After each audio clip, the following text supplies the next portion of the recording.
Welcome to The Explainer. Let's just jump right in, because today we are unraveling one of the most chilling and frankly most misunderstood maritime mysteries in history.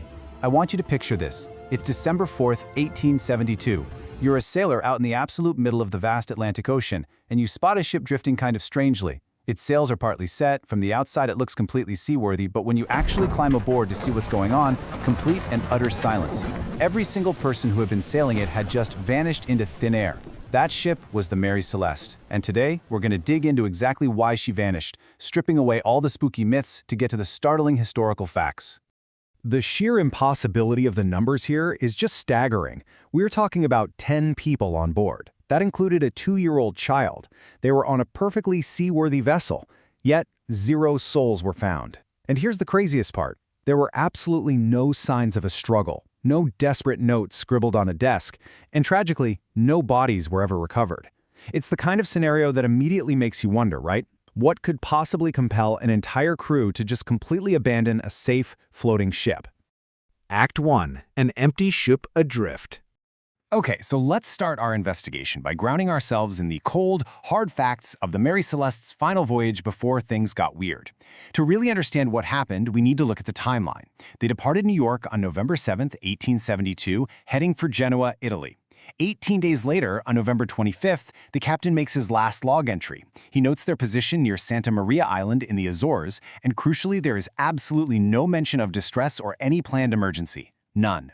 Then, just 9 days later on December 4th, the ship is discovered completely abandoned. That leaves us with this tiny, terrifying 9-day window where everything went completely wrong. And look, we really have to remember the human element here, because these were not just random names on a manifest. Captain Benjamin Briggs was a highly respected, deeply experienced sailor. He absolutely was not the type to take unnecessary risks, especially, and this is key, especially since he had his family with him. His wife, Sarah, and their 2-year-old daughter, Sophia, were on that ship. Rounding out the crew were 7 hardened, experienced sailors. So we're talking about a competent, professional crew. This was not a group prone to amateur mistakes or some sudden, irrational panic. So how did the world even find out they were missing? Well, roughly 400 miles east of the Azores, the crew of another ship, called the Dei Gracia, spotted the Mary Celeste sailing really erratically. They watched it for a bit, they signaled, but nothing. Dead silence. Realizing something was deeply wrong, they sent a boarding party across the water to check it out. And what that boarding party found? It would baffle investigators for over a century and a half. Act 2. Clues left behind.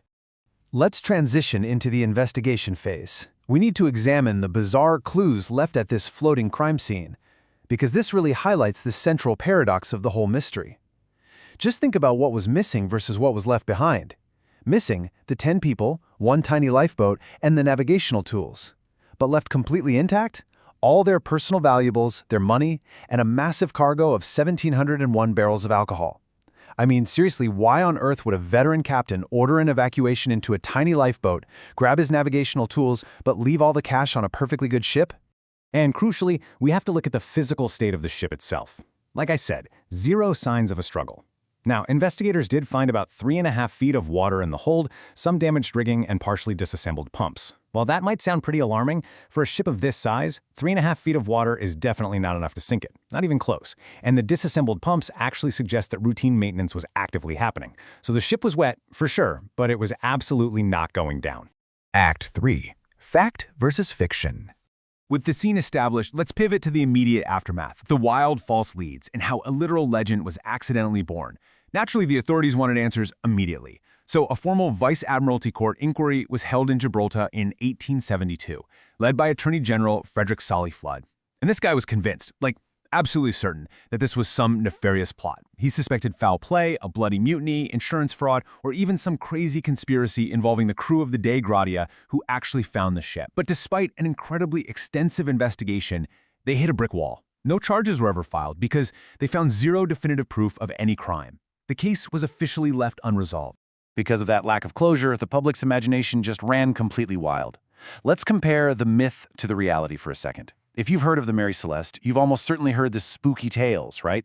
The warm, half-eaten breakfast still sitting on the tables, this eerily undisturbed ship where people just vanished mid-bite.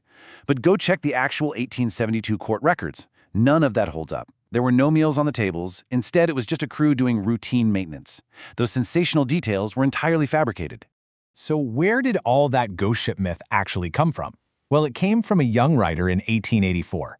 Years before he would go on to create the legendary detective Sherlock Holmes, Arthur Conan Doyle published a fictional short story based on the event, and it was written in this very realistic style that many readers at the time mistook for a factual historical account.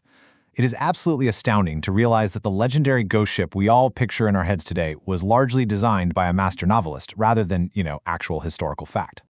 Act 4. The leading scientific theories.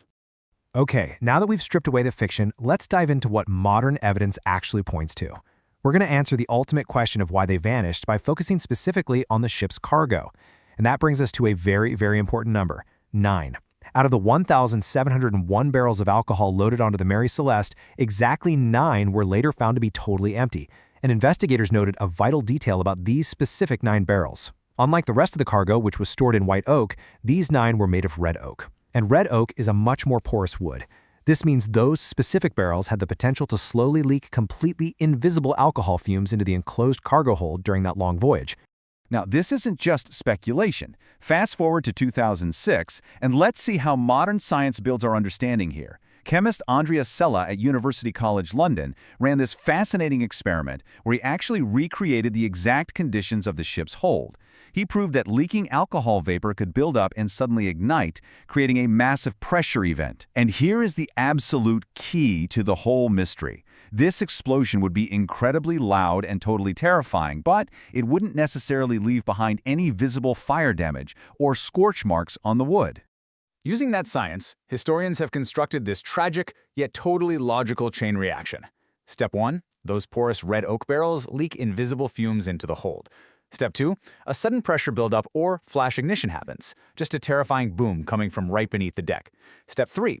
Captain Briggs, fearing an imminent, catastrophic explosion that's going to blow his ship and his family to pieces, orders a panicked but temporary evacuation into the small lifeboat. He keeps it attached to the ship with a tow line, just in case. And then, Step 4, the absolute worst-case scenario. The ship doesn't explode, but that tow line snaps in the rough seas. There is also a second scientifically plausible alternative theory that perfectly aligns with these same facts. The Mary Celeste was sailing right near the Azores, which we know is a highly geologically active region. A sudden seaquake, a literal underwater earthquake, could have sent a violent shockwave ripping through the water. This would have aggressively shaken up those volatile alcohol barrels, creating immense noise, violent movement, and the terrifying illusion of a sinking or exploding ship, which again would absolutely panic the crew into a hasty, fatal evacuation. And this brings us right back to why modern historians firmly, 100% dismiss the old 1872 theories of piracy or mutiny. The hard facts simply rule out malicious human intervention. There was zero physical evidence of violence anywhere on that ship, the highly valuable cargo of industrial alcohol was practically untouched, and most tellingly, like we mentioned, the crew's personal money and valuables were left safely tucked away in their quarters. I mean, let's be real, pirates do not leave stacks of cash behind. The evidence firmly points toward an environmental or chemical panic. Act 5. A tragedy of panic. As we wrap this up, we really need to shift our perspective from a spooky ghost story to a deeply human tragedy.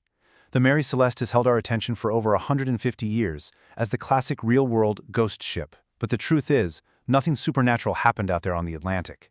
Instead, this is the heartbreaking story of a moment of genuine, raw terror.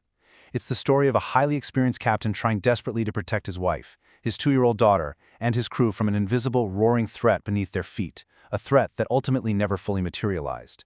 Which leaves us with a pretty haunting realization about human nature and survival. Just put yourself in Captain Briggs's shoes for a single minute. You are out in the absolute middle of the ocean. The hold beneath you physically rumbles. You smell volatile alcohol fumes creeping up through the floorboards. Faced with a suspected ticking bomb of a cargo, and knowing your family's lives are literally in your hands, would you have taken your chances and stayed on the ship, or would you have abandoned it for the lifeboat? It's a terrifying reality to ponder. Thank you so much for joining me on this explainer, and keep questioning the mysteries of the past.